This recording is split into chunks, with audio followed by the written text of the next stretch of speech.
What is up? I'm your glorious host, Mark, and I have watched over 200 anime. I'm here to review them.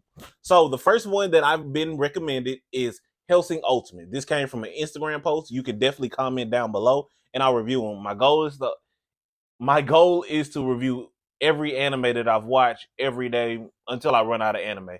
And send me recommendations for some I haven't watched, which there are very few that I have not watched or already know about. So I'm gonna first off give Hellsing Ultimate a 10 out of 10. Immense action in this show. And if you're into the gory stuff, this is directly up your alley. I want to start off by talking about Alucard himself. Alucard was captured by Hellsing himself, the famous vampire hunter or monster hunter, as you already know him as. He was somehow captured, and I haven't watched. Well, I've watched the show. I haven't read the manga, and so I don't know how Hellsing actually captured Alucard, and this guy like is next level to a god in this show. But Alucard was captured by the Hellsing family, and now he belongs to the Hellsing family. And he only responds to the head of the family, which at this time is, and when you say it, you have to say it like this: Sir Integra Helsing. Yes, she's a woman, but she likes to be referred to as man. She is the embodiment of chaos and elegance at the same time. So this show, it's based around obviously the Nazi war. So that's the opposing side that they're going against. And believe it or not, they're going against the Catholic Church at the end as well, which is a twist in itself, and it's just people in the wrong position with too much power. So Alucard is obviously the king of vampires. He's strong amongst all others. Everybody in that is a vampire, it actually pales in comparison to Alucard in every factor, as far as his abilities, his regeneration, his knowledge, obviously, because Alucard has been around since medieval days, so he has knowledge beyond most people on that earth. Um, but he is loyal to a fault to certain Tigger Helsing because they did a binding contract when she was a child, and somebody was trying to take over the household. So Alucard doesn't play any of them games. Like, if you talk crazy to him at all, whether you're human or whether you're a vampire, you taking, I think he got like 60 cows in his twin pistols. So you taking that every time. And he doesn't toy around. Like, he going headshot every time. He is the John Wick of anime. Even though John Wick's about to get an anime. But this is the John Wick of anime. So um back to Sir Integra Helsing. She is like the actual most normal person in this show, probably, or like a step above the second pope that gets put in, but she's like really normal. She has no powers. She's really good with a sword, but other than that, she relies on Alucard the whole time. She's the perfect woman. Her man does her job. That's all. That's all. And of course, she's a millionaire. She has just enough influence as anybody in the world. She can go talk to the Queen of London almost any time, I think, if she feels like it, or they directly talk to some degree. So she's definitely a cool character. If you like those, I don't budge and my wheels stay strong, and every word that comes out of my mouth should piss you off. This is your type of woman or character. Next, we have the Iscariot, which is a branch of the Catholic Church, and it is spearheaded by Father Anderson. Father Anderson is the Iscariots, what he called their perfect weapon. He is he's a pastor. He has regenerative abilities, but they do have their limits. I'm guessing he uses magic because he like disappears with the Bible, and then he like uses it for confusion and stuff. He also has these two twin blades, which he has multiples of them. It seems like they're never ending.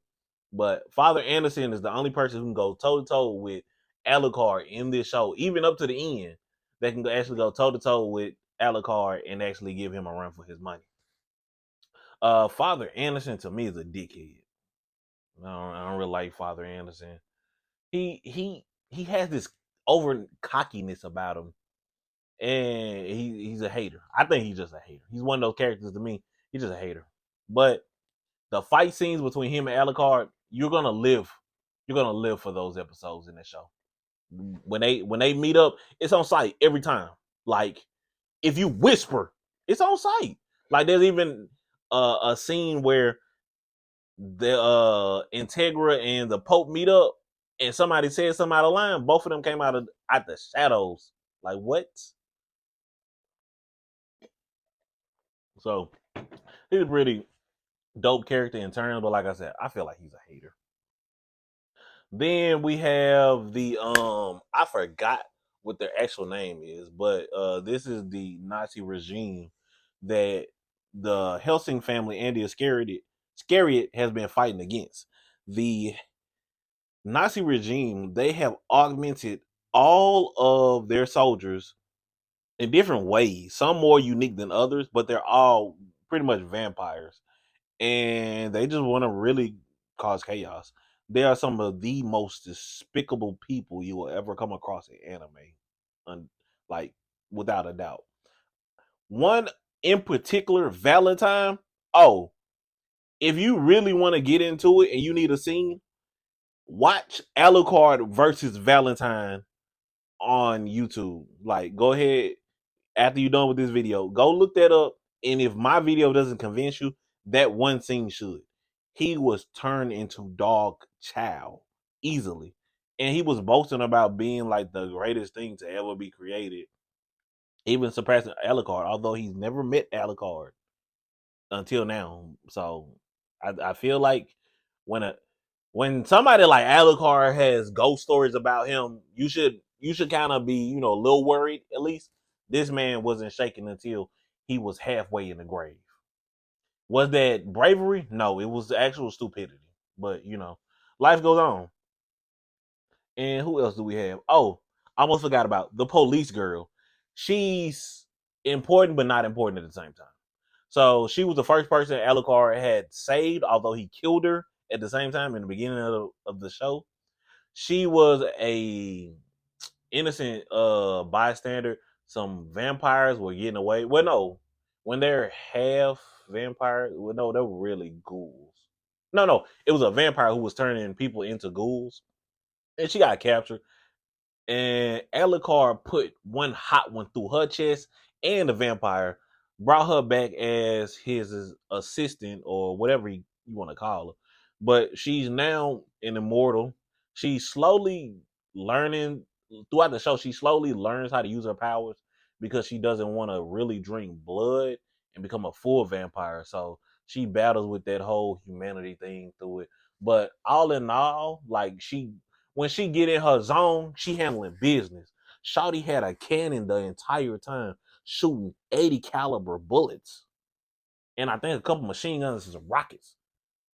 Then she got a smooth, subtle upgrade at the end that just made her really like top class badass. She was kind of like a ninja vampire through the show. If that like gives you a better description of her. Like she even has her own good fight scenes. Like she literally erased the woman's head into the ground. Crazy. Or the wall, one of them. Either way, it would take nanobots to scrape that woman's face back up off the wall of the floor, which it was leading onto. So Hellsing Ultimate, if I'm not mistaken, Hellsing Ultimate is like it's definitely more than 12 episodes, I think, if not 10. But each episode is like an extended episode. It's not like 30 minutes. So I do think Hellsing Ultimate might be like 40 minutes episode. But it's really a good watch. It's well flushed out. It's a smidge bit rushed at the end to me. But I haven't read the manga, so I don't truly know.